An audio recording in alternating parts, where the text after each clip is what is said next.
Olá, comunidade do Criminal Player, tudo bem? Estamos aqui hoje com a doutora Mayara Pagani para falar de um tema interessantíssimo aqui que a gente conversava nos bastidores. O que a gente pode falar sobre organização criminosa e tráfico de drogas? Hoje eu não estou sozinho aqui desse lado e quero dizer, doutor Jefferson, obrigado por topar estar aqui desse lado para que a gente possa aqui pressionar a doutora Mayara a entregar as técnicas jurídicas dela. Muito obrigado. Ela entregar as técnicas dos jogos aí, entregar como é que ela é tão boa para aprender junto. Exato, até porque o que a gente está aqui para te ouvir, né, doutora Mayara? Me conta um pouco, eu quero começar pelo comecinho, o início de carreira. Já começou no criminal, saiu da faculdade criminal ou deu uma volta por aí e se encontrou no criminal? Me conta desse começo, por favor.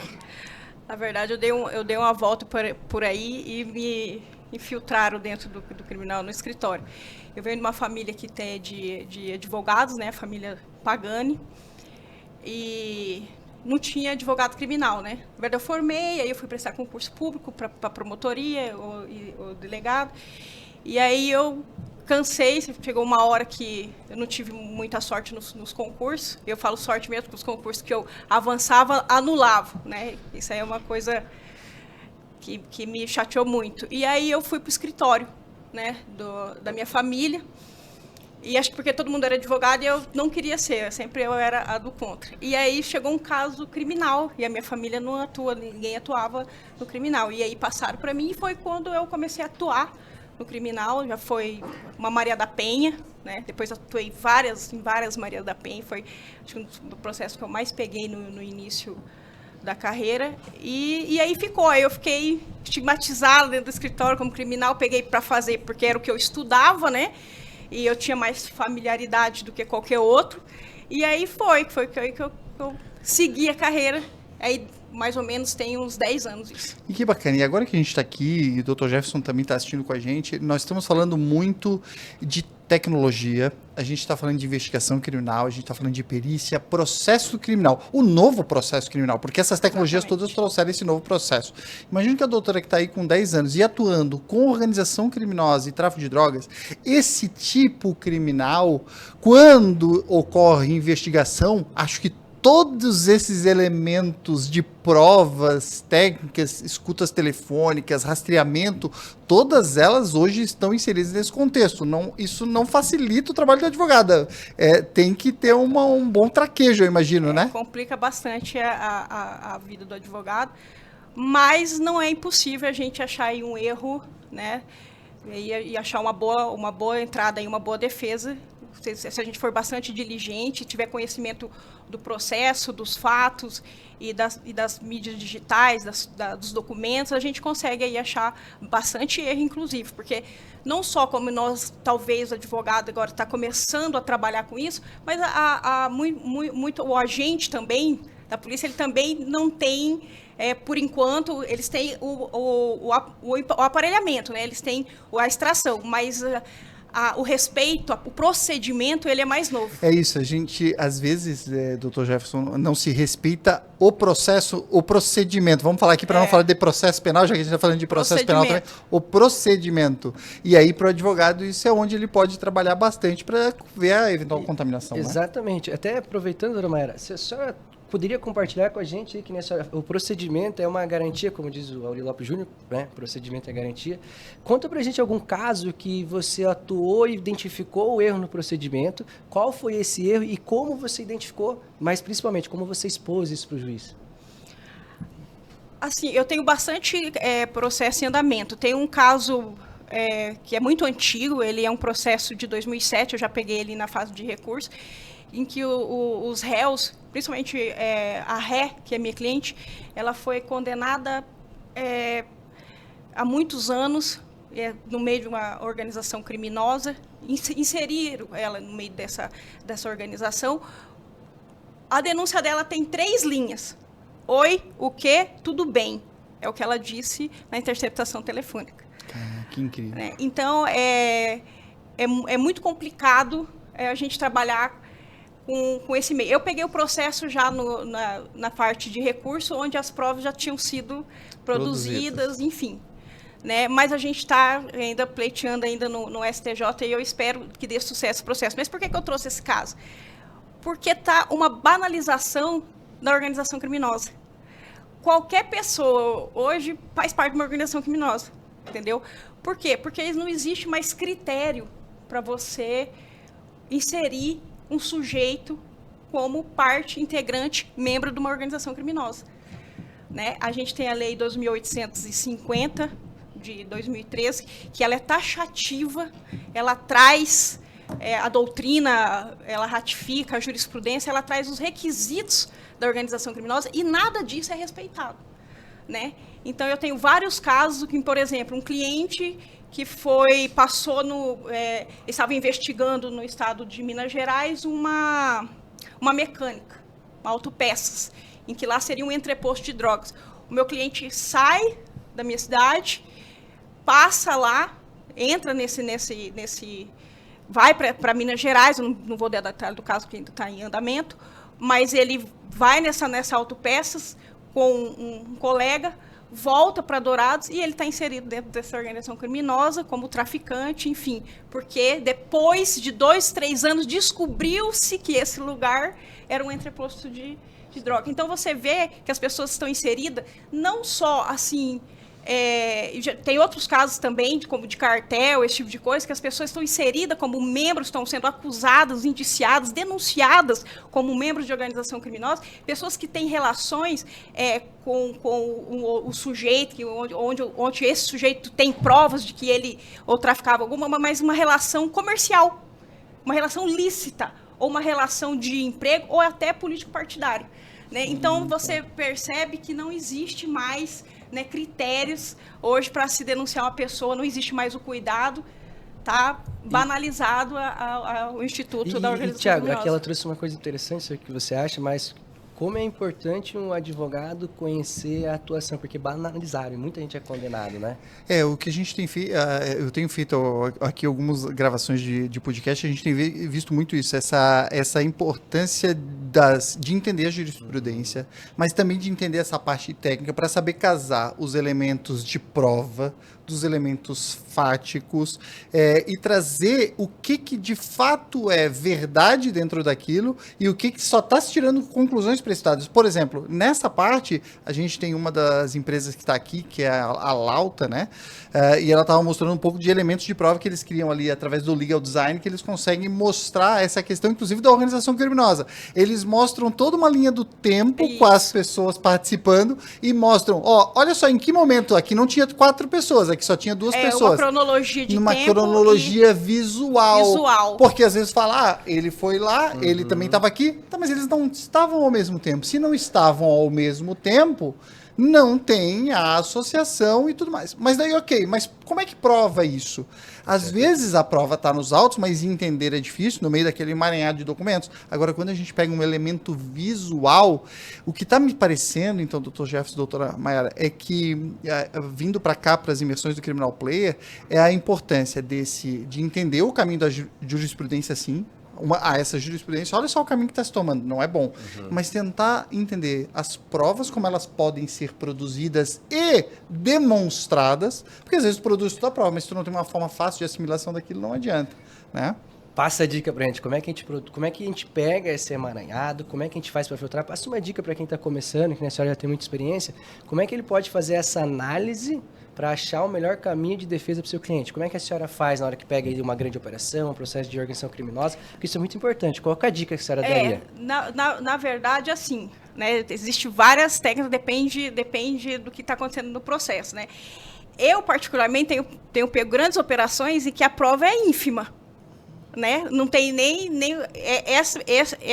esse processo que eu estou relatando aqui, ele mesmo eu vou pedir uma perícia, porque o meu cliente, ele nega que esteve lá, mas naquela data, entendeu? Então, ele nega que aquela pessoa que aparece na imagem dessa autopeça seja ele naquele momento. Sim. Entendeu? Então, aí é uma prova que a defesa pode pedir a perícia e fazer, e aí ela que tem que por incrível que Perícia, pareça, você já tem, provar ó, a inocência, né? Perícia é muito interessante. Aí você atua em conjunto com alguém, o pessoal da Finalpeer também faz. Exato, eu ia agir, como é perguntar que um é? pouco disso. Normalmente nesses processos de organização criminosa, a doutora sempre conta com um assistente técnico, um perito do seu lado para avaliar as provas que foram produzidas? Sim, sempre avaliar a prova produzida. Principalmente aquela do digital, a extração de celular, que ali você consegue extrair, a perícia consegue extrair bastante coisa. Que a gente consegue anular a prova depois. E a gente tem ouvido muito isso dos peritos, né? 90% das provas são maculadas, né? Isso é muito Que é incrível. um procedimento que a gente fala da cadeia de custódia, que não é seguido, Exato, né? exato. Eu arrisco dizer, não sei se a doutora vai concordar, o doutor também, mas eu digo que todo procedimento penal, por ter toda uma regra a seguir, parece que não seguem. E o advogado que é técnico consegue ver que eles não seguem. Nos teus processos também é assim? Sim, eu acho que praticamente todos os processos, mas o que mais preocupa é que esses processos, a maioria das vezes, as pessoas são condenadas pela falta de provas, entendeu? Por exemplo, na organização criminosa, o que é, né, o conceito da organização criminosa, né? É o grupo, né, a associação de 4 ou mais pessoas, estruturalmente ordenada, com características de divisão de tarefas, né, com o objetivo de obter, direto ou indiretamente, mesmo que informalmente, uma vantagem ilícita, entendeu? Mediante práticas de infrações penais cuja pena é maior de 4 anos. Olha o tanto de requisito. Você não consegue... O que mais tem é o Ministério Público, o órgão acusador, não conseguir provar o mais importante, que é o vínculo associativo. E a divisão de tarefas. A divisão de tarefas eles inventam.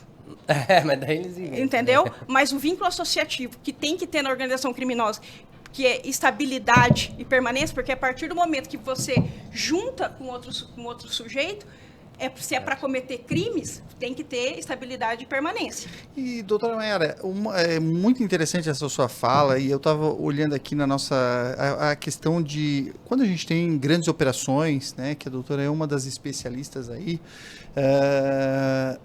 existem múltiplos advogados normalmente participando. Exatamente. Muitas vezes. Isso para mim sempre é um fato interessante, porque aqui a gente... Nesse que eu estou falando existe 39 réus. Olha só, então, muitos advogados. E eu quero saber um pouco de bastidores da advocacia, porque quem está nos ouvindo é advogado, eu acho que esse conhecimento técnico é importante, mas também tem um outro lado, né? Esse negócio do humano.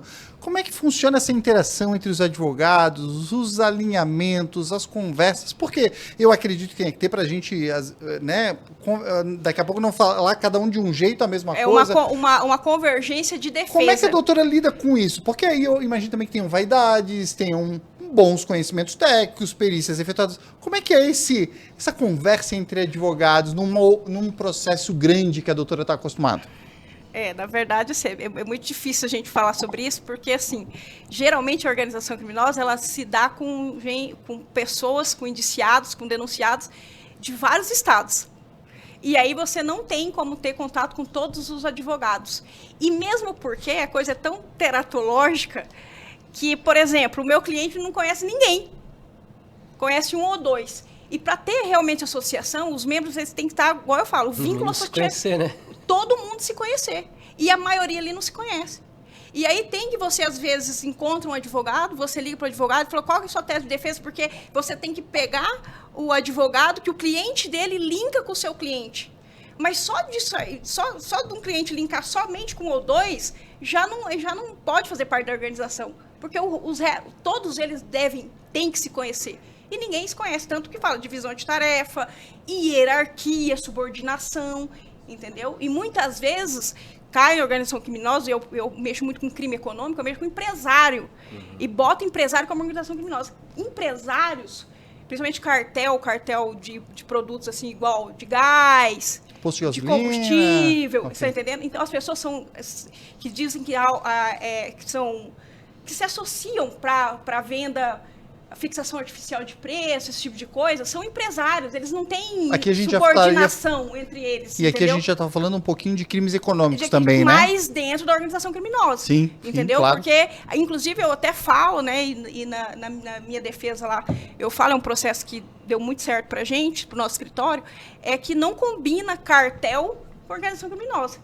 Primeiro que não tem divisão de tarefa e não tem hierarquia. Empresário não tem hierarquia. Você junto com o outro para um vínculo negocial, né? Então já não tem. Então eles colocaram, né, denunciaram grandes empresários lá na minha cidade, né, por cartelização, né, de um determinado produto, que eu não posso dizer aqui que o processo ainda não acabou, né? Mas não provaram a organização criminosa. E o excesso de acusação é tanto, e eu provo isso que eu estou te falando, que o próprio Ministério Público, na apelação, eles perderam, né? Na apelação, ele desiste da acusação de organização criminosa. Mas a operação foi toda dada em cima da organização criminosa. Entendeu? Porque se fosse só os crimes relacionados ao cartel, não dava nem 4 anos. Então, eles foram presos preventivamente, teve a sua vida devastada pela mídia, porque eram pessoas que muito conhecidas na cidade, que há muitos anos eles atuavam naquele comércio, naquele ramo, todos eles, entendeu? Eram grandes atacadistas, pessoa que distribui emprego, renda, né? Foram achacrados na cidade, entendeu? Para depois, no final, né, ter o Ministério Público, ele falar que houve realmente um excesso de acusação, né? E aí foi a deixa da defesa, né? E aí ele recorreu dos outros crimes para condenar. Sim, pedindo os 4 anos de condenação. Ele não podia pedir absolvição de tudo, né? Ia ficar muito feio. Ele precisava pedir pelo menos ali do... eu até falo isso na minha defesa, que ele precisava, ficaria muito feio, realmente, porque daí ele teria que justificar toda uma dispendiosa operação com HECO, com interceptação telefônica, entendeu? Para justificar, né, todo esse circo que foi armado na época, né, ele não podia desistir do processo e pedir absolvição, né?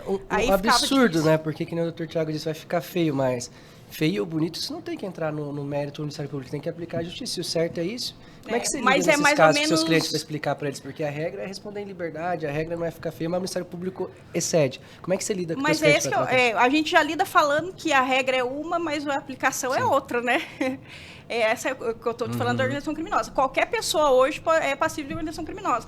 Dentro desse processo, que tem 39 réus que eu estava falando, há um denunciado que ele está preso quase 1 ano por causa de uma folha de cheque. É engraçado, a doutora está falando e eu estou aqui fazendo várias gravações aqui de podcast, como a gente ainda tem isso, né? Quando a gente percebe fatos absolutamente frágeis que geram processos de anos e anos, né? A gente teve aqui um relato, por exemplo, de um caso de júri popular, 8 anos para o Ministério Público entrar no plenário e pedir absolvição. 8 anos com uma pessoa com uma espada na cabeça de um crime doloso contra a vida, e aí depois você pede absolvição. Não podia ter feito isso antes, porque essa pessoa ele já foi penalizado. Com certeza. Já foi penalizado. Mas, doutora, eu não quero aproveitar aqui a doutora, que é uma colega lá do Mato Grosso do Sul, né? Fronteira Paraguai. Eu imagino que isso deva impactar, assim como impacta as questões comerciais, as questões turísticas, sim, as questões criminais. Eu acredito que essa fronteira com o Paraguai também deva ser impactada. Me conta um pouco como é que é advogar na fronteira. O que isso traz de características que se acentuam mais nessa região? Algum determinado tipo de crime, né? Como o tráfico, né? E como receptação, descaminho, esse tipo de crime é o que mais a gente evidencia lá. O meu escritório, ele pega mais tráfico, né? E o juiz lá é mais duro, então, né? Porque, não, aqui é fronteira, eu tenho que agir mais, ele veste a carga de justiceiro lá, certo?